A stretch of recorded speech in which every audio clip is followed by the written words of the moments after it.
nagkukulay at naglalakihang 12 float mula sa 12 dibisyon ng MCGI ang pumarada.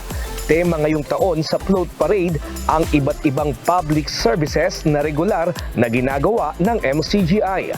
Ang Bataan, Zambales, gumawa ng charity homes. Ang North 1 and 2 naman ay bloodletting drive. Ang Central at North NCR o Kamanava area ay MCGI Loop. Ito yung mga nagdadalaw sa malalayong locals ng MCGI. Habang ang Rizal ay gumawa ng disenyo ng pagtutulungan ng pambansang pulisya at MCGI. Lahat ng floats ay magaganda at talaga namang pinaghandaan. Sa huli, tinanghal na Grand Champion sa float competition ay ang Central Visayas at Palawan na ang tema ay haranan ng kapatiran. Nakikita po natin ang mga float po natin, may mga ginagawa po tayong simboliko na nakikita natin kombinasyon po ng PNP at ng MCGI sa pangunguna po ni Kuya Daniel. Dahil alam po natin at nasasaksihan po natin ang mga partisipasyon na atin pong ginaganap ng mga MOA at MOU na ang PNP po ay kaisa po natin sa mabuting layuning maabot natin ang marami nating mga kapwa-tao, lalo na po yung mga lugar na hindi nararating po ng mga public service. Samantala, bukod sa float parade ay meron ding 24 na food booth ang MCGI na itinayo ng mga iba't ibang dibisyon mula sa Luzon, Visayas at Mindanao. Ito ay inihanda para sa mga dadalo sa Grand Fiesta ng Diyos, lalo na sa mga walang anuman na sa isang pagtitipon ay maaari na nilang matikman ang masasarap na pagkain sa iba't ibang panig ng bansa.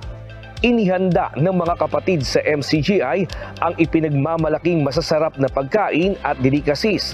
Mga kakanin, may only juice at ice cream din.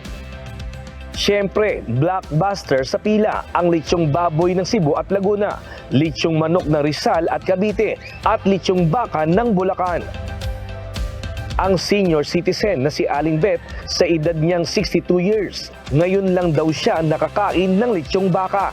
Kasi po wala po akong pambili. Ito po yung ninanais ko matikman, lechon baka. Dahil po sa MCGI, ito po matitikman ko na siya. Bukod sa libreng pagkain, nakapag-grocery din ng libre ang ating mga kababayan sa MCGI Free Store. Umabot sa 5,000 benepisyaryo ang nakapag-grocery ng kanilang pangunahing pangangailangan gaya ng bigas, mga gulay, noodles, kape at asukal, mga biskwit, mga pampalasa at iba pang klase ng dilata. Ang stroke patient na si Lester Poral, isa sa mga benepisyaryo ng MCGI Free Store.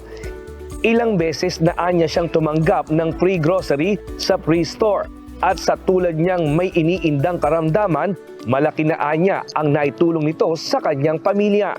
Ang gusto ko lang po makatanggap na ng Free Store, loobin, para mauwi ko sa aking pamilya.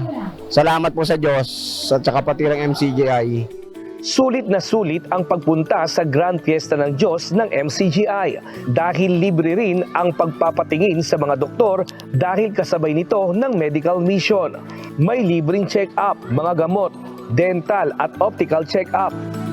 Inilapit na rin ang ilang public services mula sa partner government agencies gaya ng SSS, PhilHealth, NBI, GSIS, PSA at Pag-ibig para sa mga nais na idulog.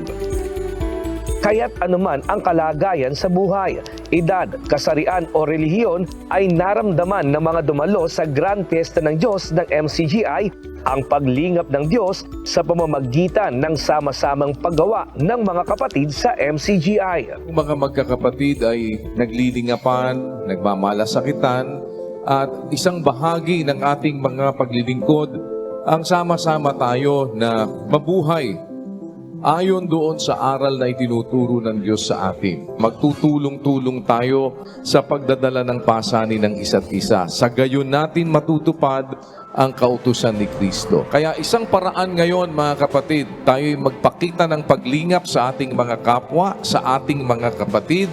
Nandyan po ang iba't ibang mga serbisyo para sa atin. At yan po ay para sa inyong lahat, sa ating mga kapatid sa iba't ibang mga lugar. Sa pamamagitan ng pag-ibig, maglingkuran kayo. Dapat ipagpatuloy natin, maglingkuran tayo sa isa't isa. Sa Diyos ang lahat ng karangalan at kapurihan magpakailanman. Nestor Torres, UNTV News and Rescue. Diyos ang aming sandigan, serbisyo publiko ang aming pinahahalagahan.